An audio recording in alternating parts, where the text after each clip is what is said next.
প্রিয় দর্শক, সবাইকে আমন্ত্রণ জানাচ্ছি এখন টিভি নিয়মিত স্বাস্থ্য বিষয়ক আয়োজন এসকেএফ ফার্মাসিউটিক্যালস লিমিটেড নিবেদিত আরোগ্য নিকেতনে। আমি ডাক্তার সাদিয়া সুলতানা আপনাদের সাথে আছি। দর্শক, আমরা অনেকেই জানি যে আমাদের শরীরের মধ্যে কিন্তু একটা ছাঁকনি আছে, যে ছাঁকনিটা হচ্ছে একজোড়া কিডনি। এই কিডনি আমাদের শরীরের সব বর্জ্য পদার্থ ছাঁকন করে যেটি আমাদের শরীরের জন্য প্রয়োজনীয় শুধু সেটি ধরে রাখে, আর যেটি বিষাক্ত তা বের করে দেয়। কিন্তু যখন এই কিডনির কোনো সমস্যা হয় তখন দেখা যায় বিভিন্ন ধরনের রোগ। আজকে সেসব বিষয় নিয়ে আমরা কথা বলবো, এবং কথা বলতে আমাদের সাথে আছেন আমাদের দেশের একজন প্রখ্যাত কিডনি রোগ বিশেষজ্ঞ। আমাদের সাথে আছেন ডাক্তার মোহাম্মদ আব্দুর রাজ্জাক, সহকারী অধ্যাপক, national institute of kidney diseases and urology, এবং তার কনসালটেশন চেম্বার আছে পপুলার ডায়াগনস্টিক লিমিটেড, ধানমন্ডি। আপনাকে স্বাগত জানাচ্ছি আমাদের এই অনুষ্ঠানে। ধন্যবাদ আপনাকে আমাকে পরিচিত করে দেওয়ার জন্য। আমরা আজকে কিডনি নিয়ে কথা বলতে এসেছি। কিডনি, আমরা জানি যে কিডনি খুবই গুরুত্বপূর্ণ একজোড়া অঙ্গ আমাদের শরীরে আছে, কিন্তু কখনো কখনো এই গুরুত্বপূর্ণ অঙ্গটির কার্যক্ষমতা কমে যায় এবং ফলে দেখা যায় অনেক ধরনের সমস্যা। তো সাধারণ মানুষ অনেকেই জানে না আসলে কিডনি কি কি কাজ করে। সেই বিষয় নিয়ে প্রথমে একটু জানতে চাই, কি কাজ করে এবং কেন এত গুরুত্বপূর্ণ? আপনি অলরেডি এই আনসারটা দিয়ে ফেলেছেন যে কিডনি একটা ফিল্টার, জীবন্ত ফিল্টার। কিডনির প্রধান কাজ হলো প্রস্রাব তৈরি করা। প্রস্রাব তৈরি করার মাধ্যমে আমাদের শরীরের যে বর্জ্য পদার্থগুলো আছে সেগুলো সে বের করে দেয়। এটি হলো তার প্রধান কাজ। এছাড়াও কিডনির আরও অনেকগুলো গুরুত্বপূর্ণ কাজ রয়েছে। তার মধ্যে একটি হলো আমাদের রক্তচাপ নিয়ন্ত্রণ করা, আমাদের রক্ত উৎপাদন করার জন্য একটি হরমোন ইরাইথ্রোপয়েটিন তৈরি করা, আচ্ছা, আমাদের শরীরে পানি এবং লবণ, ক্ষার, অ্যাসিড এগুলোর মধ্যে একটি ভারসাম্য রক্ষা করা। এছাড়াও আমাদের রক্তের ক্যালসিয়াম এবং হাড়ের যে ক্যালসিয়াম সেগুলোর মধ্যে একটি সুসম্পর্ক বজায় রাখা। এগুলোই মূলত কিডনির গুরুত্বপূর্ণ কাজ। আপনি অনেকগুলো কথা বলেছেন, হয়তো আমরা অনেকে জানতামই না যে এতগুলো কাজ এই কিডনি করছে। আমরা শুধুমাত্র জানি যে কিডনি প্রস্রাব তৈরি করছে এবং তার মাধ্যমেই যত ধরনের সমস্যা, কখনো কখনো তার মধ্যে কিছু রোগ তৈরি হয়, এবং সেই রোগগুলোর ক্ষেত্রে এমন একটি অবস্থা কখনো হয়ে যায় যখন আর কিডনি কাজ করছে না, এবং সেটিকে বলা হয় যে ক্রনিক কিডনি ডিজিজ, এইরকম একটি অবস্থা। পাশাপাশি যেহেতু অনেকগুলো কাজ, নিশ্চয়ই অনেকগুলো কাজের কারণে অনেকগুলো রোগও তৈরি হয়। সেই রোগগুলোর ব্যাপারে জানতে চাই, কি কি ধরনের রোগ সাধারণত কিডনি থেকে দেখা যায়? আমরা যদি ব্রড হেডলাইনে বলি যে কিডনির কি কি ধরনের রোগ হয়, বিশেষ করে দুটি প্রধান রোগ হয়। একটি হলো AKI বা অ্যাকিউট কিডনি ইনজুরি, আরেকটি হলো CKD বা ক্রনিক কিডনি ডিজিজ। এই রোগগুলোর পিছনে আবার অনেকগুলো কারণ থাকে। কারণ অনুযায়ী আবার এগুলোকে বিভিন্ন নাম প্রদান করা হয়েছে, কিন্তু বেসিক্যালি রোগীদের জানতে হবে যে AKI যেটি সাধারণত রিভার্সিবল বা যেটি ভালো হয়ে যায়, আরেকটি হলো CKD যেটি একটি ইরিভার্সিবল ডিজিজ, যেটি কিনা কে বলা হয় প্রগ্রেসিভ ডিজিজ, এবং ক্রমাগত এটি বাড়তে থাকে এবং নিয়ন্ত্রণই এই রোগের প্রধান চিকিৎসা। আচ্ছা, তো এর পাশাপাশি কখনো কখনো আমরা শুনি যে কিডনির মধ্যে ইনফেকশন হয়েছে, বা প্রস্রাবের নালীতে ইনফেকশন হয়েছে, প্রস্রাবের থলিতে ইনফেকশন হয়েছে। কখনো শোনা যায় এরকম যে কিডনিতে পাথর হয়েছে। তো এই রোগগুলোর ব্যাপারে একটু জানতে চাই, কোনগুলো সবচেয়ে বেশি হয়? আচ্ছা, বয়স অনুযায়ী এবং রিস্ক ফ্যাক্টর অনুযায়ী কিডনির রোগগুলো বিভিন্ন রকম হতে পারে। যেমন পাথরের যখন প্রশ্ন ওঠে, তো পাথর সাধারণত কাদের হয়? পাথর সাধারণত হয় তাদেরই যাদের দেখা যায় যে কাজ করতে হয় গরম ওয়েদারের মধ্যে, যেখানে তাদের প্রচুর ঘাম হয়, পানি কম পান করে, অথবা কিছু কিছু পেশেন্টদের দেখা যায় যাদের কোনো জেনেটিক বা মেটাবলিক ডিজঅর্ডার থাকে। যেমন একটি কমন ডিজঅর্ডার হলো প্রাইমারি হাইপার অক্সালিউরিয়া। যাদের এই জেনেটিক ডিজিজগুলো থাকে তাদেরও দেখা যায় যে বংশগতভাবে তাদের পাথর বেশি হতে পারে। আচ্ছা, আবার ইনফেকশন, মানে এরকম হয় কি যে বাবার হয়েছে তার ছেলেরও হতে পারে, এরকম ব্যাপার? এক্স্যাক্টলি, যদি মেটাবলিক ডিজঅর্ডার থাকে তাহলে সেই ডিজঅর্ডারগুলো ফ্যামিলিতে রান করতে পারে। আচ্ছা, এর পাশাপাশি তো দেখা যায় হঠাৎ করে কারো একজনের হয়ে যাচ্ছে। এর পাশাপাশি অনেকগুলো ফ্যাক্টরস আছে যেগুলোর কারণেও স্টোন হতে পারে, কারণ স্টোনকে বলা হয় হলো মেটাবলিক ডিজঅর্ডার। মেটাবলিক ডিজঅর্ডার মানে হলো এই পাথরের সঙ্গে আরও অনেকগুলো সমস্যা যখন একসঙ্গে থাকে। তার মধ্যে একটি অন্যতম সমস্যা হলো স্থূলতা, যাদের অবেসিটি থাকে, ওভারওয়েট থাকে, যাদের হলো আপনার হলো ডিসলিপিডিমিয়া থাকে, তার সঙ্গে ডায়াবেটিস, হাই ব্লাড প্রেশার, জি। এই সমস্যাগুলো যখন একসঙ্গে থাকে সেগুলোকে বলা হয় মেটাবলিক ডিজঅর্ডার। এই জন্য স্টোনকেও বলা হয় মেটাবলিক ডিজিজ, যেগুলো যে কারণে এই সমস্যাগুলো থাকলে তাদেরও স্টোন হতে পারে। আচ্ছা, তো ইনফেকশন কখন হয় বা কখন আমরা বলি যে ইনফেকশন হয়েছে? আচ্ছা, ইনফেকশন দুইভাবে হতে পারে। একটি হতে পারে আমরা বলি হলো যেটা হলো লোয়ার ইউটিআই, আমাদের প্রস্রাবের থলি থেকে শুরু করে প্রস্রাবের নালী পর্যন্ত যে জায়গাটাকে, এটাকে বলা হয় হলো লোয়ার ইউরিনারি ট্র্যাক্ট। আচ্ছা, এখানে যদি কোনো ইনফেকশন হয় তাহলে সেটাকে বলা হয় লোয়ার ইউটিআই। আবার আপার ইউটিআইও হতে পারে, যদি ধরেন আপনার কিডনি থেকে শুরু করে যেখানে কিডনির নালীটা মূত্রনালী পর্যন্ত সংযুক্ত হয়েছে সেই পর্যন্ত যে ট্র্যাক্টটা, সেটাকে বলা হয় আপার ট্র্যাক্ট। জি। কাজেই ইনফেকশন আমার লোয়ার ট্র্যাক্টও হতে পারে, আপার ট্র্যাক্টও হতে পারে। যদি আপার ট্র্যাক্ট মানে হলো কিডনিতে যদি কোনো ইনফেকশন হয় তাহলে সেটাকে বলা হলো পাইলোনেফ্রাইটিস, এবং এটা যদি হঠাৎ করে হয়, সাডেনলি হয়, তাহলে সেটাকে বলা হয় অ্যাকিউট পাইলোনেফ্রাইটিস। আচ্ছা, কিন্তু এটা যদি দীর্ঘদিন ধরে কোনো একটা ইনফেকশনের কারণে হয় তাহলে, এবং যেটা যদি পারসিস্টেন্ট দীর্ঘমেয়াদী কোনো ইনফেকশনের কারণে হয়, সেটাকে বলা হয় ক্রনিক পাইলোনেফ্রাইটিস। আবার লোয়ার ইউটিআই যেটা হলো কমনলি যেটা হয় হলো সিস্টাইটিস হয়, যেটি সাধারণত হয়ে থাকে হলো তাদেরই যারা দেখা যায় যে কম পানি পান করেন অথবা প্রস্রাব আটকে রাখেন, জি। অথবা দেখা যাচ্ছে যে তারা প্রস্রাব করার সময় খুব তাড়াহুড়া করে প্রস্রাব করেন, সেই ধরনের মানুষদেরই সাধারণত ইউটিআই বেশি হয়।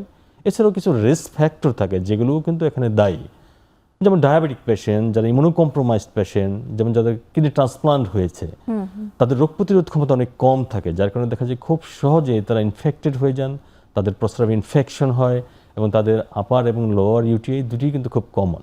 আচ্ছা, আচ্ছা। তো এই যে আপনি বলছিলেন যে কিছু রোগের সাথে সম্পর্ক আছে, এই ডায়াবেটিসের কথা যেহেতু চলেই আসলো, একটু জানতে চাই, ডায়াবেটিক রোগীদের ক্ষেত্রে দেখা যায় যে কিডনির সমস্যা খুব বেশি, তো এটার পিছনে কি কোনো কারণ আছে? Absolutely, diabetes one of the leading cause of kidney disease. সারা বিশ্বে ডায়াবেটিসই এখন কিডনি রোগের অন্যতম কারণ। এবং বলা বাহুল্য, আমাদের সাউথ ইস্ট এশিয়াতে বা আমাদের যে লাইফস্টাইল, আমাদের যে জীবনযাত্রা, সে কারণে দেখা যাচ্ছে আমাদের সাবকন্টিনেন্টেও আপনার হলো ডায়াবেটিসের প্রবণতা অনেক বেড়ে যাচ্ছে। এবং একটা সময় আমাদের মনে হতো বা আমাদের ধারণা ছিল যে আমাদের দেশে কিডনি রোগের মূল কারণ ছিল নেফ্রাইটিস, কিন্তু জি। সেই ধারণা থেকে আমরা সরে এসেছি। এখন আমাদের দেশেও কিডনি রোগের মূল কারণ হলো ডায়াবেটিস মেলাইটাস। জি। ডায়াবেটিস মেলাইটাস বিভিন্নভাবে কিডনি ড্যামেজ করতে পারে।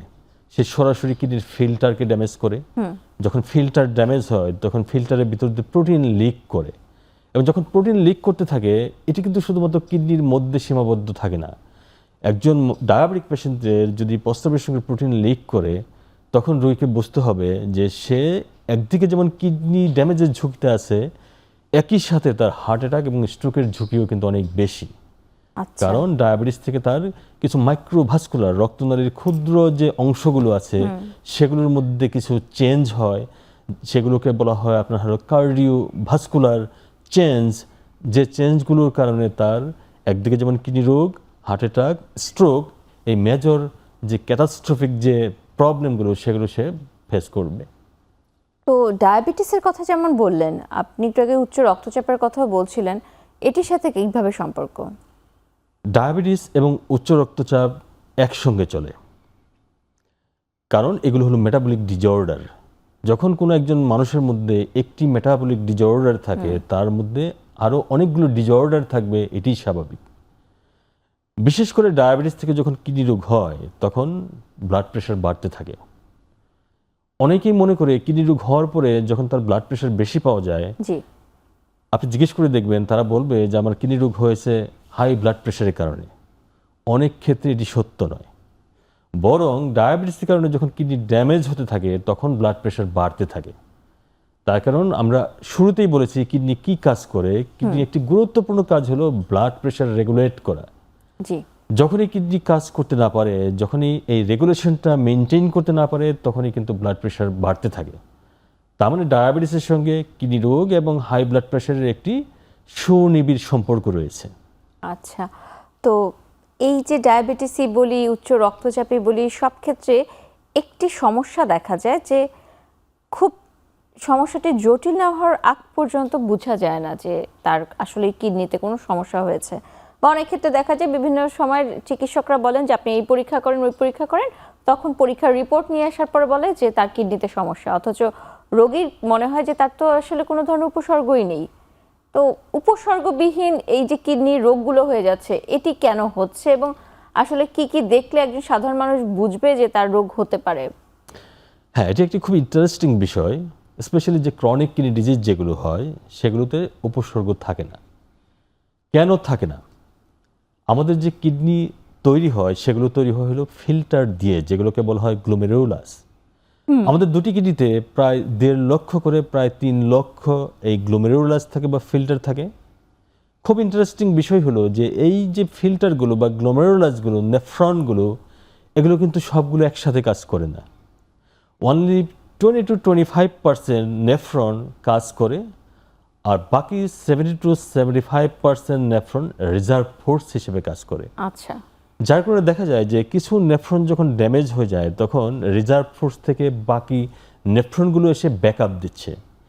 এরকম করে ড্যামেজ হতে হতে যখন 50% কিডনি ড্যামেজ হয়ে যায়, শুধু তখনই পরীক্ষা করলে কিডনি রোগ ধরা পড়ে।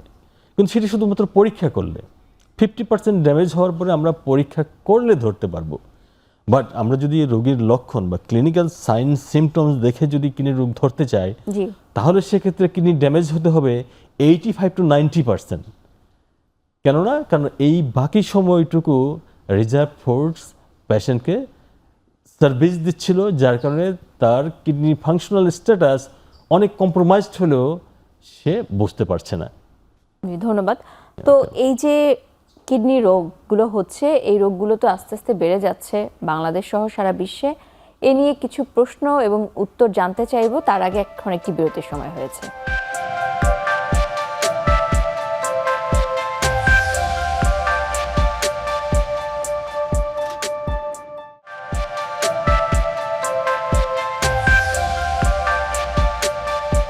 বিরতির পর আবারও আমন্ত্রণ জানাচ্ছি আরোগ্য নিকেতনে। এসকেএফ নিবেদিত এই অনুষ্ঠানে আজকে আমরা কথা বলছি কিডনি রোগ নিয়ে এবং আমাদের সাথে আছেন ডাক্তার মোহাম্মদ আব্দুর রাজ্জাক। আমরা কিডনি রোগের বিভিন্ন ধরনের কারণগুলো শুনছিলাম এবং অন্যান্য বিভিন্ন রোগের সাথে যে সম্পর্ক সেগুলো জানছি। তো কিডনি রোগের ক্ষেত্রে যেহেতু এটি একটি নীরব ঘাতক হিসেবে কাজ করে, উপসর্গ দেখা যায় না, আস্তে আস্তে প্রকোপটা মনে হয় আমাদের দেশে একটু করে বেড়ে যাচ্ছে। আসলে কি প্রকোপ বেড়ে যাচ্ছে নাকি ইদানিং রোগগুলো বেশি শনাক্ত হচ্ছে? হ্যাঁ, কারণ কিন্তু দুটোই। একটি সময় ছিল যেটি কিডনি রোগের লক্ষণ থাকতো না, যার কারণে মানুষ কিডনি ডাক্তারের কাছে যেত না। কিন্তু এখন কিন্তু মানুষ কিডনি ডাক্তারের কাছে যায়, স্ক্রিনিং পারপাসে যায়। ধরুন কোনো একজন পেশেন্ট যিনি বেশ স্বাস্থ্য সম্পর্কে সচেতন, যিনি বিভিন্ন মিডিয়াতে দেখেন, পত্রিকাতে পড়েন যে কিডনি রোগের সংখ্যা বেড়ে যাচ্ছে, তিনি ডায়াবেটিক পেশেন্ট, তিনি হাইপারটেনসিভ পেশেন্ট, তখন তিনি স্ক্রিনিং পারপাজে কিডনি ডক্টরের কাছে যান। যাওয়ার পরে যখন পরীক্ষা করা হয়, দেখা যায় যে তারও কিডনি রোগ হয়ে গেছে অলরেডি। আচ্ছা। তো এটি একটি অন্যতম কারণ কিডনি রোগ বেশি ডিটেকশনের পিছনে। কিন্তু বেসিক্যালি আমি বলবো যে কিডনি রোগের সংখ্যা আমাদের দেশে বেড়ে চলছে। এই বেড়ে চলার পেছনে অন্যতম কারণ হলো আমাদের সমাজে ডায়াবেটিস এবং হাই ব্লাড প্রেশারের প্রিভ্যালেন্স বেড়ে চলছে। অন্যদিকে আমাদের যে খাদ্যাভ্যাস, সেটা একটি বড় ফ্যাক্টর। খাদ্যাভ্যাসের সঙ্গে আরেকটি জিনিস যোগ হয়েছে, সেটি হলো ভেজাল খাদ্য। সেটিও কিন্তু আমাদের কিডনি রোগের জন্য অন্যতম কারণ। তার সঙ্গে যেটি যুক্ত হয়েছে সেটি হলো মানুষ ইচ্ছা করলেই এই দেশে যখন তখন যে কোনো জায়গা থেকে ব্যথার ওষুধ, অ্যান্টিবায়োটিক ওষুধ কিনে খেতে পারেন এবং তারা না জেনে না বুঝে এই ওষুধগুলো খেয়ে নিজের অজান্তেই তারা তাদের কিডনি ড্যামেজ করে ফেলছেন। আচ্ছা, এগুলো মূলত কিডনি রোগ বেশি পাওয়ার অন্যতম কারণ। তার মানে আমাদের যে জীবনযাপন পদ্ধতি, আমাদের বিভিন্ন অভ্যাস আমাদের কিডনিগুলোকে নষ্ট করে দিচ্ছে Correct. আস্তে আস্তে। তো আপনি বলছিলেন যে জীবনযাপন পদ্ধতির ব্যাপার আছে। ডায়াবেটিসের ক্ষেত্রে যেরকম একটি নিয়মতান্ত্রিক উপায়ের কথা বলা হয়, কিডনি রোগীদের ক্ষেত্রে ব্যাপারটা কি এরকম? হ্যাঁ, আপনার নিয়মকানুনই কিন্তু আমাদেরকে সুস্থ রাখে। আমরা যদি সঠিক নিয়মকানুন মেনে চলি, সঠিক নিয়মের মধ্যে কি রয়েছে আসলে বেসিক্যালি খুবই সহজ বিষয়। সেগুলো আমাদেরকে ডিসিপ্লিনড হতে হবে, আমাদেরকে সঠিক সময়ে ঘুমাতে যেতে হবে, জি, সঠিক সময়ে ঘুম থেকে উঠতে হবে, আমাদেরকে ফিজিক্যাল অ্যাক্টিভিটিস মেনটেন করতে হবে। খাবারের বিষয়ে আমাদেরকে পরিমিত পরিমাণ খাবার খেতে হবে। যেই খাবারগুলো আমাদের স্বাস্থ্যের জন্য উপযোগী বা ভালো সেই খাবারগুলো আমাদেরকে গ্রহণ করতে হবে। যেই খাবারগুলো আমাদের জন্য ভালো নয়, এরকম এক্সাম্পল অনেক রয়েছে, যেমন আপনি ফাস্ট ফুডের কথা বলতে পারবেন, আপনি হ্যাভি মিলস যেগুলো আছে, অতিরিক্ত চর্বি, কোলেস্টেরল, এই ধরনের যে খাবারগুলো আছে, কিছু প্রসেসড ফুড রয়েছে, কিছু ক্যান ফুড রয়েছে, জাঙ্ক ফুড রয়েছে, সফট ড্রিঙ্কস, এগুলো যদি আমরা অ্যাভয়েড করতে পারি, আর তার সঙ্গে যদি আমরা আমাদের আরও কিছু বদ অভ্যাসকে ত্যাগ করতে পারি, যেমন অনেকে স্মোকিং করেন, জি, অনেকে আদার কোনো সাবস্ট্যান্স অ্যাবিউজ করেন, তো সেগুলো থেকে যদি মানুষ বের হয়ে আসতে পারে, একটি নিয়মতান্ত্রিক জীবনযাপন এবং একটি নিয়মতান্ত্রিক খাদ্যাভ্যাস যদি গড়ে তোলা যায়, তাহলে কিন্তু এই রোগটি অনেকটাই নিয়ন্ত্রণ করা সম্ভব। আচ্ছা, অনেকেই বলেন যে পানি পান করার সাথে কিডনি রোগের একটা সম্পর্ক আছে। একজন কিডনি বিশেষজ্ঞ কি বলছেন সেটা একটু আজকে দর্শকের উদ্দেশ্যে Of course, জানাতে চাই। কিডনি পানি ভালোবাসে, কারণ কিডনি পানি থেকেই প্রস্রাব তৈরি করে। কিডনির কাজই হলো প্রস্রাব তৈরি করা, আর সেই প্রস্রাবটা তৈরি করে সে পানি থেকে। কাজে মানুষ যদি পর্যাপ্ত পানি পান না করে, তাহলে তো কিডনি প্রস্রাব তৈরি করতে পারবে না পর্যাপ্ত, তাহলে সে পর্যাপ্ত বর্জ্য পদার্থ বের করতে পারবে না। তার মানে পানি পান করতে হবে। একই সাথে এটাও মনে রাখতে হবে যে অতিরিক্ত পানি পান করা যাবে না। সব কিছুরই একটি ব্যালেন্স রয়েছে, একটা প্রেসক্রাইবড ফর্ম রয়েছে। জি, যার যতটুকু দরকার উনি অতটুকু পানি পান করবেন। সেটি কতটুকু হবে? যদি আমরা একটা হেলদি পার্সনের ক্ষেত্রে বলি, যে যার কোনো রোগ বালাই নেই, কিডনি ভালো আছে, উনি কতটুকু পানি পান করবেন, এটি ডিপেন্ড করবে উনি কোন এনভায়রনমেন্টে কাজ করেন, ওনার দৈনিক কতটুকু প্রস্রাব হয়, ওনার কতটুকু ঘাম হয়। আমরা যদি অন এভারেজ বলি, তাহলে একজন মানুষ অতটুকু পানি পান করবেন যতটুকু পানি পান করলে ওনার দৈনিক 1.5 লিটারের মতো প্রস্রাব তৈরি হবে। আচ্ছা, আবার এটি আবার সবার জন্য এক নয়। যেমন কারো যদি কিডনি স্টোন হয়, রিকারেন্ট স্টোন হয়, বারবার কিডনির পাথর হয়, জি, তাদের ক্ষেত্রে আমাদের রিকমেন্ডেশন হলো আপনি এই পরিমাণ পানি পান করবেন যাতে আপনার দৈনিক 2.5 লিটারের মতো প্রস্রাব হয়। আবার ধরেন কারো কিডনি রোগ রয়েছে, কিডনি রোগের সঙ্গে হার্টের সমস্যা রয়েছে, তার শরীরে পানি জমে যায়, পায়ে পানি জমে যায়, ফুসফুসে পানি জমে যায়, শ্বাসকষ্ট হয়, তার ক্ষেত্রে কিন্তু আমাকে পানি রেস্ট্রিকশন করতে হবে প্রয়োজন অনুযায়ী। আপনার কতটুকু পানি লাগবে সেই অনুযায়ী। কারো কারো ক্ষেত্রে আমরা রেস্ট্রিকশন করি আপনি 1.5 লিটার মতো পানি পান করবেন সারাদিনে, আবার কারো কারো ক্ষেত্রে আমরা বলি আপনি 1 লিটার পানি পান করবেন। তো এটা নির্ভর করবে যার যার সার্কামস্ট্যান্সেসের উপর, ইন্ডিভিজুয়ালাইজড। আচ্ছা, এইরকম তো হয় যে একজন স্বাভাবিক সুস্থ মানুষ যার অন্য কোনো রোগ নেই, তার ক্ষেত্রে আপনি যেটা বলেছেন যে 1.5 লিটার মতো প্রস্রাব প্রতিদিন তৈরি করতে হবে, তো এটি অনেকেই বুঝে না যে কতটুকু হতে হবে। তো কয়বার একদিনে প্রস্রাবের ফ্রিকোয়েন্সি আসাটা স্বাভাবিক বলে আপনি মনে করেন? প্রস্রাবের ফ্রিকোয়েন্সিটা ডিপেন্ড করবে হলো যে আপনি কতটুকু পানি পান করছেন। সেই পরিমাণ পানি পান যদি আপনি করেন, তাহলে একজন মানুষের দিনে 4 থেকে 6 বার প্রস্রাব করাই এনাফ। আচ্ছা, কোনো কোনো ক্ষেত্রে আমরা সাজেস্ট করি যাদের হলো ঘন ঘন প্রস্রাবের ইনফেকশন হয়, বারবার প্রস্রাবের ইনফেকশন হয়, তারা রাতে ঘুমানোর আগেও একটু পানি খেয়ে ঘুমাবেন, যাতে রাতে ঘুম থেকে উঠেও একবার প্রস্রাব করতে হয়, যাতে করে প্রস্রাবটা জমে না থাকে, প্রস্রাবটা কনসেন্ট্রেটেড না হয়ে যায়। তাহলে সব মিলিয়ে আপনি যদি ধরেন 5 থেকে 6 বার প্রস্রাব করাই যথেষ্ট।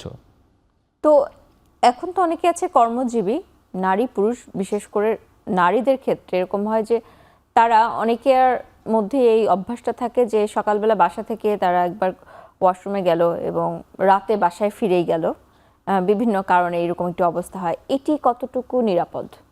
এটি একদমই নিরাপদ নয়।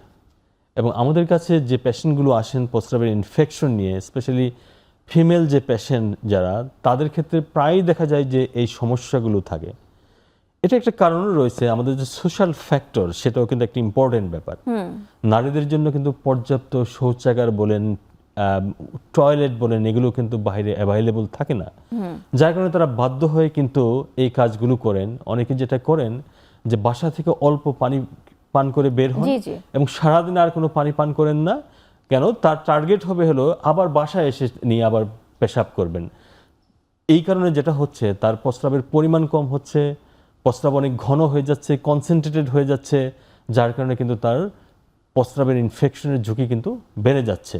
তা আমি বলবো যে যেভাবেই হোক, যে অবস্থাতেই হোক, প্রস্রাব করার যে ব্যবস্থা সেটা করে নেওয়া নিজের স্বাস্থ্যের দিকে লক্ষ্য রেখে। ধন্যবাদ। তো প্রস্রাবের বিভিন্ন ধরনের রোগ হয়, তার মধ্যে ইনফেকশন একটি অন্যতম রোগ।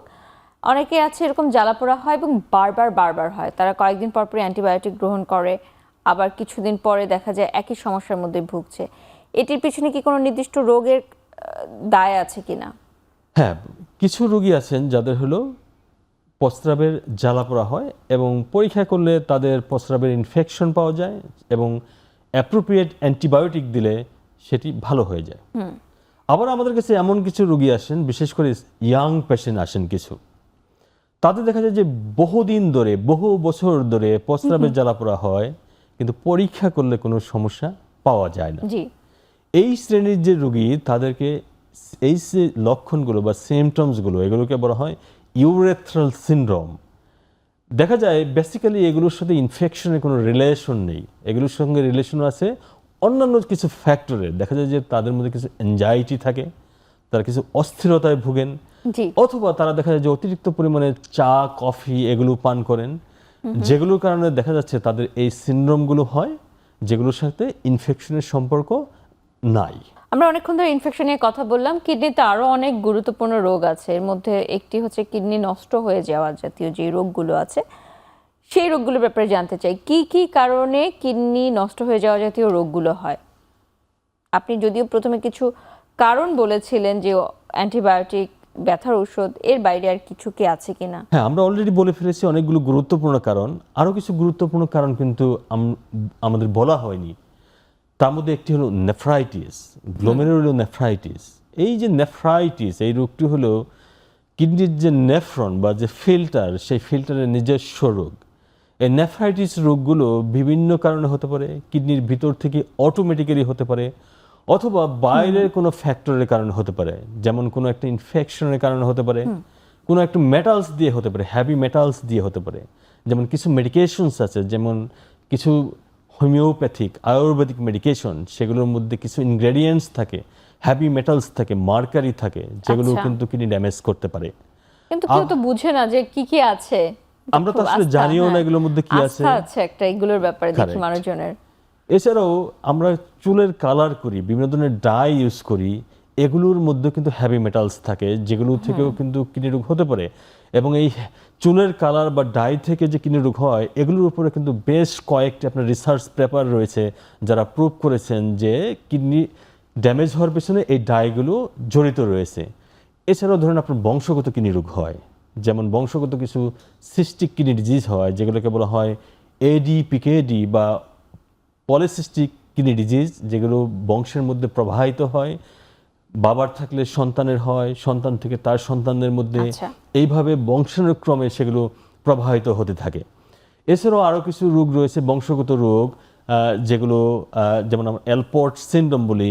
দেখা যায় যে এই কিডনি রোগের সঙ্গে তার আরও কিছু ফিচার্স থাকে, তার কানের সমস্যা থাকে, চোখের সমস্যা থাকে, তাহলে এগুলো বংশগত কিডনি রোগগুলোর মধ্যে অন্যতম। এছাড়াও কিছু কনজেনিটাল ডিফেক্ট থাকে, দেখা যাচ্ছে বাচ্চার জন্ম হয়েছে হলো কোনো একটি প্রবলেম নিয়ে, ডিফেক্ট জি। নিয়ে, তার যে ইউরোজেনিটাল যে ট্র্যাক্ট, ক্যাকুট বলা হয় এগুলোকে, congenital anomaly of kidney and urinary tract, এই সমস্যাগুলো নিয়েও কিন্তু কিডনি রোগীরা প্রেজেন্ট করে। এবং অনেক ক্ষেত্রে দেখা যায় এগুলো সময় মতো যদি অ্যাড্রেস না করা হয়, এগুলো যদি কারেক্ট না করা হয়, আলটিমেটলি তাদের কিডনি পার্মানেন্টলি ড্যামেজ হয়ে যায়। আচ্ছা, আমরা এ নিয়ে আরো কথা শুনবো, আবার একটি বিরতির সময় হয়েছে।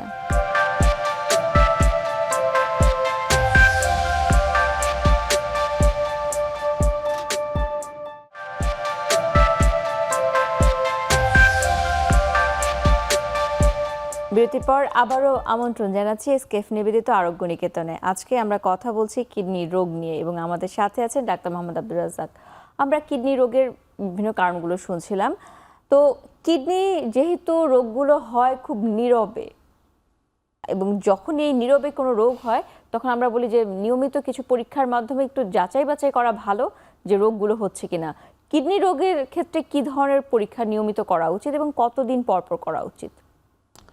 হ্যাঁ, কিডনি রোগ একটি সাইলেন্ট কিলার বা নীরব ঘাতক বলা হয় এটাকে। যেহেতু নীরব থাকে, আপনি ঠিকই বলেছেন, এগুলোকে ডিটেকশন করতে হলে আমাদের কিছু স্ক্রিনিং প্রোটোকলে যেতে হবে। তো এই স্ক্রিনিং প্রোটোকলের জন্য আমাদের কিছু টেস্ট করতে হবে। এই টেস্টগুলোর মধ্যে রয়েছে blood test, urine test and imaging test. G. Blood টেস্টের মধ্যে আমাদের রক্তের ইউরিয়া এবং ক্রিয়েটিনিন টেস্ট করতে হবে। ইউরিন টেস্টের মধ্যে আমাকে ইউরিন রুটিন এক্সামিনেশন করে দেখতে হবে আমার ইউরিনের সঙ্গে কোনো সেলস যাচ্ছে কিনা, কোনো প্রোটিন যাচ্ছে কিনা।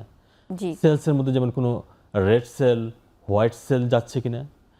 আর প্রোটিন ডিটেকশনের জন্য আমরা ইনিশিয়ালি ডিপিস্টিক টেস্ট করি ইউরিনের, কিন্তু আর্লি স্টেজে যদি আমরা প্রোটিন ইউরিয়া ডিটেকশন করতে চাই তাহলে ইউরিনের এসিআর বা অ্যালবুমিন ক্রিয়েটিনিন রেশিও টেস্ট করে আমরা আর্লি স্টেজে বুঝতে পারবো যে তার কোনো প্রোটিন লিক হচ্ছে কিনা। আচ্ছা। এছাড়া ইমেজিং টেস্ট করেও আমরা গুরুত্বপূর্ণ ইনফরমেশন পাবো যে আমরা কিডনি সম্পর্কে এবং কিডনি এবং ইউরোজেনিটাল যে ট্র্যাক্ট আছে সেই সম্পর্কে আমরা এখান থেকে গুরুত্বপূর্ণ তথ্য পাবো যে কিডনির সাইজটা কেমন, ছোট হয়ে যাচ্ছে কিনা, বা কিডনিতে কোনো কনজেনিটাল ডিফেক্ট রয়েছে কিনা, সেগুলো দেখেও আমরা কিডনি রোগ ডিটেকশন করতে পারবো। তাহলে আমরা যদি ব্রড হেডলাইনে একবারে বলি তাহলে কিছু ব্লাড টেস্ট করতে হবে, ইউরিন টেস্ট করতে হবে, আল্ট্রাসাউন্ড করতে হবে। তো এটি কি সবারই করা উচিত নাকি কোনো নির্দিষ্ট বয়সে গিয়ে করা উচিত? হ্যাঁ, এগুলো আমি বলবো যে যাদের রিস্ক ফ্যাক্টর রয়েছে তাদেরকে ডেফিনেটলি করতে হবে। যেমন যাদের ডায়াবেটিস রয়েছে, হাই ব্লাড প্রেশার রয়েছে, যাদের বয়স 40 পার হয়ে গিয়েছে, অথবা যাদের ফ্যামিলিতে কোনো কিডনি ডিজিজ রয়েছে, তাদেরকে রুটিনলি করতে হবে, আচ্ছা। ইয়ারলি করতে হবে। কিন্তু যাদের এই রিস্ক ফ্যাক্টরগুলো নেই তাদেরও মাঝে মধ্যে এই পরীক্ষাগুলো করে দেখতে হবে যে তাদের কোনো সমস্যা হচ্ছে কিনা, যেহেতু এটা একটা সাইলেন্ট ডিজিজ। আচ্ছা, যদি সমস্যা হয়েই থাকে তাহলে কি এই পরীক্ষাগুলোই করতে হয় নাকি তখন আবার আলাদাভাবে কিছু করতে হয়? হ্যাঁ, এতক্ষণ আমরা যে টেস্টগুলো বললাম সেগুলো হলো স্ক্রিনিং টেস্ট। স্ক্রিনিং টেস্ট করে আপনি বুঝতে পারবেন যে আপনার সমস্যাগুলো আছে কিনা। নেক্সট কোশ্চেন যেটা আসবে সেটা হলো যে আপনার যে সমস্যাটা রয়েছে সেটা কি ধরনের সমস্যা। জি। সেই ধরনটি জানার জন্য আপনাকে আরও কিছু ধারাবাহিক টেস্ট করতে হবে, যেগুলো দেখে বোঝা যাবে যে এই রোগের ধরনটা কেমন। এটা কি ডায়াবেটিস জনিত কিডনি রোগ, এটা কি নেফ্রাইটিস, আর এটা কি কনজেনিটাল কোনো ডিজিজ, বা এটার চিকিৎসা প্রোটোকল কি হবে, এই রোগের প্রগনোসিস কি হবে, এই রোগের ভবিষ্যৎ কি হবে। সেই প্রশ্নগুলো জানার জন্য ধারাবাহিকভাবে আরও কিছু ব্লাড টেস্ট, ইউরিন টেস্ট এবং ইমেজিং টেস্টও আপনার করতে হতে পারে। জি। তো কিডনির ক্ষেত্রে অনেকে এরকম বলে যে প্রস্রাবের সাথে অ্যালবুমিন যাচ্ছে, প্রোটিন যাচ্ছে, এটি দিয়ে আসলে কি বোঝায়? এটি একটি খুবই গুরুত্বপূর্ণ টেস্ট কিডনি রোগের জন্য। কিডনি তৈরি হয় ফিল্টার দিয়ে, সেটি একটি সফিস্টিকেটেড ফিল্টার, যে ফিল্টারটি আমাদের শুধুমাত্র বর্জ্য পদার্থগুলো বের করে দিবে, ভালো পদার্থগুলো আমাদের ব্লাডে রেখে দিবে। যেমন বর্জ্য পদার্থের মধ্যে রয়েছে ইউরিয়া, ক্রিয়েটিনিন, সেগুলো কিডনি প্রস্রাবের সঙ্গে বের করে দিবে। আর আচ্ছা। ভালো পদার্থ রয়েছে আমাদের রক্তের প্রোটিন, অ্যালবুমিন, সেলস, এগুলো তো বের করলে চলবে না। কিন্তু কোনো কারণে যদি প্রস্রাবে এগুলোর কোনো কিছু পাওয়া যায়, যেমন প্রস্রাবে যদি অ্যালবুমিন পাওয়া যায়, তার অর্থ হলো কিডনির ফিল্টার কাজ করছে না, কিডনির ফিল্টার অসুস্থ, সেখানে কোনো একটা ডিফেক্ট রয়েছে। তাহলে আমাদের এখন নেক্সট স্টেপে খুঁজতে হবে কোন ডিফেক্টের কারণে এই অ্যালবুমিনটা প্রস্রাবের সঙ্গে চলে যাচ্ছে। জি। তো এই যে অ্যালবুমিন যাচ্ছে, আবার ডায়াবেটিক রোগীদের ক্ষেত্রে দেখা যায় সুগারও চলে যাচ্ছে, তাও কি এই কোনো সমস্যা, বড় ধরনের কোনো সমস্যা লক্ষণ কিনা? আচ্ছা, ডায়াবেটিক পেশেন্টদের ক্ষেত্রে সুগার যাবে, এটাই স্বাভাবিক। যদি তার ব্লাড সুগার কন্ট্রোলে না থাকে, যখন সেটা রেনাল থ্রেশহোল্ডকে ওভারকাম করবে, তখন কিন্তু সুগার প্রস্রাবের সঙ্গে বের হয়ে যাবে, যেটা দেখে আমরা বুঝতে পারবো যে তার ডায়াবেটিক কন্ট্রোল কতটুকু রয়েছে। কিন্তু যখন প্রোটিন যাবে সেটি খুবই সিরিয়াস বিষয়, কারণ প্রোটিন যাওয়ার কথা নয়। আমরা যদি মাইক্রো অ্যালবুমিনের হিসাব করি তাহলে সেক্ষেত্রে প্রোটিন যেতে হবে below 30 milligram in a day, per day. কিন্তু এটা যদি 30 মিলিগ্রামের বেশি যদি লিক করে প্রস্রাবের সঙ্গে যদি চলে যায়, তাহলেই আমাদেরকে বুঝতে হবে যে তার ডায়াবেটিস জনিত কিডনি রোগ শুরু হয়েছে এবং এটিকে এখনই কন্ট্রোল করতে হবে, না হলে একদিকে যেমন তার কিডনি ড্যামেজ হবে, একই সাথে এই প্রোটিনিউরিয়া যখন পারসিস্ট করবে তখন তার হার্ট অ্যাটাক এবং স্ট্রোকের ঝুঁকি বহুগুণে বেড়ে যাবে। ইভেন 50 to 100 টাইমস বাড়তে পারে স্ট্রোক এবং হার্ট অ্যাটাকের ঝুঁকি যদি অ্যালবুমিনুরিয়া যদি কন্ট্রোল করা না যায়। এইগুলো থেকে কি পরবর্তীতে কিডনি একদম ড্যামেজ হয়ে যায় কিনা, যেমন সিকিডি রোগের কথা আপনি বলেছিলেন? অফকোর্স, কারণ একটু আগে আমরা বলেছি যে সারা বিশ্বে যত সিকেডি বা ইএসআরডি এন্ড স্টেজ রিনাল ডিজিজ রয়েছে, যাদের কিডনি ফেলিওর হয়ে গিয়েছে বা যারা এখন ডায়ালাইসিস করছে বা যাদের কিডনি ট্রান্সপ্লান্ট হয়েছে, তাদের বেশিরভাগই ডায়াবেটিস জনিত কিডনি রোগের কারণে। যাদের আর্লি স্টেজে এগুলো ডিটেকশন করা হয়নি অথবা যেগুলোকে প্রপারলি ম্যানেজ করা হয়নি, যার কারণে আলটিমেটলি তাদেরকে এই অবস্থা বরণ করতে হয়েছে। জি, আমরা কিডনি রোগ নিয়ে আরো কথা শুনবো, আবার একটি বিরতির সময় হয়েছে।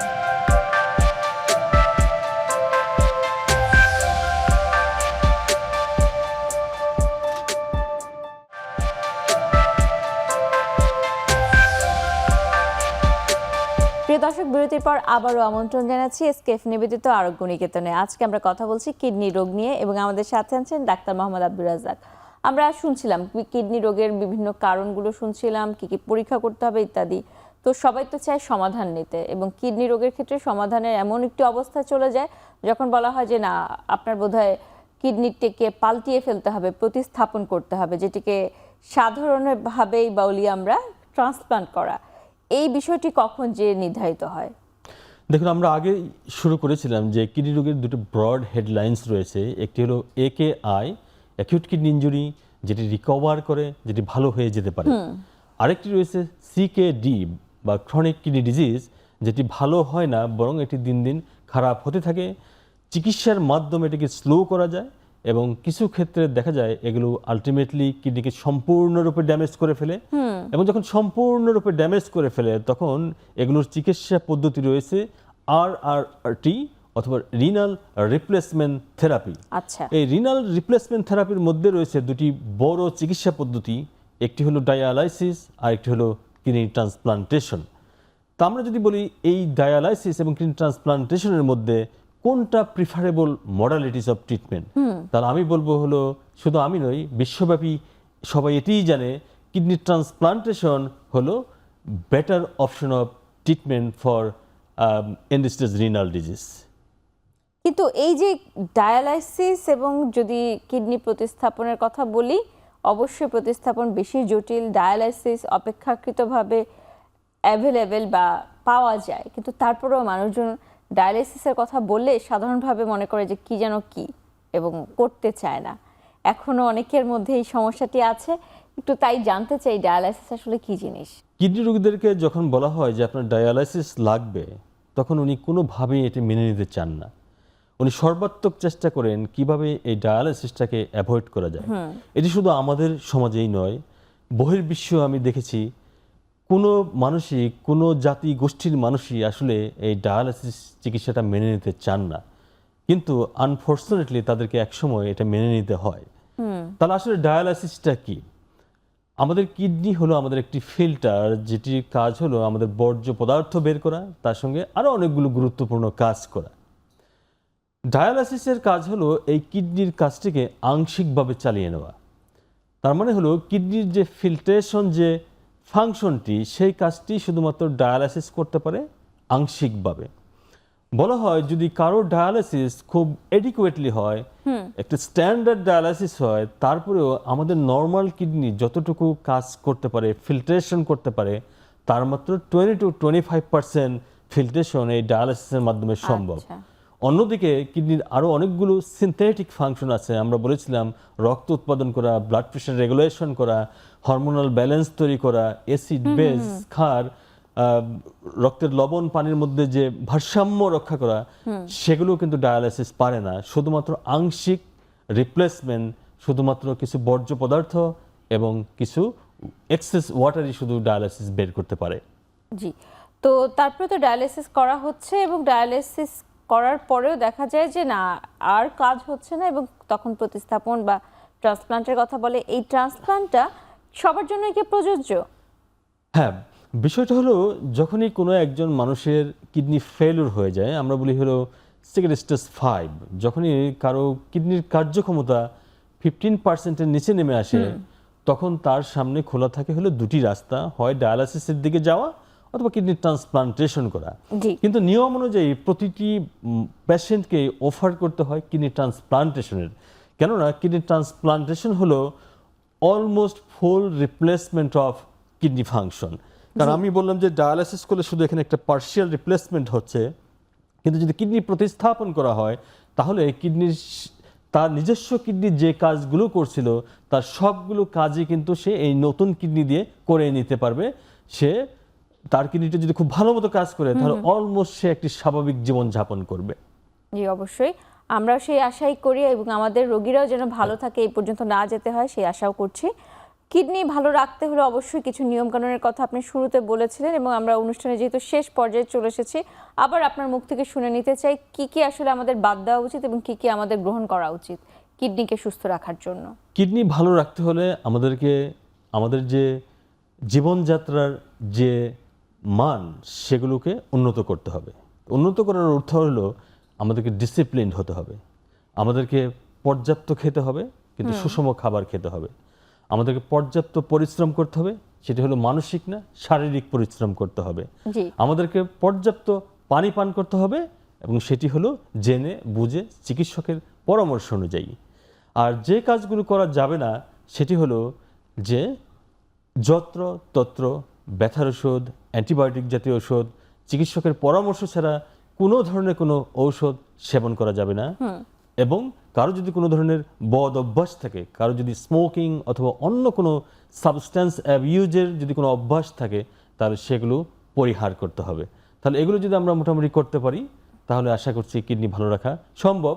এর পাশাপাশি যেটি করতে হবে সেটি হলো নিয়মিত স্ক্রিনিং করতে হবে, স্পেশালি যারা হাই রিস্ক গ্রুপ, যেমন যাদের ডায়াবেটিস রয়েছে, উচ্চ রক্তচাপ রয়েছে, যাদের ফ্যামিলিতে কিডনি রোগী রয়েছেন অথবা পূর্বে কখনো তার কোনো একটা কিডনি রোগ হয়েছিল, একেআই হয়েছিল, যেটি রিকভার করে গিয়েছে কিন্তু ভবিষ্যতে সেই একেআই থেকে আবার তার সিকেডি হতে পারে।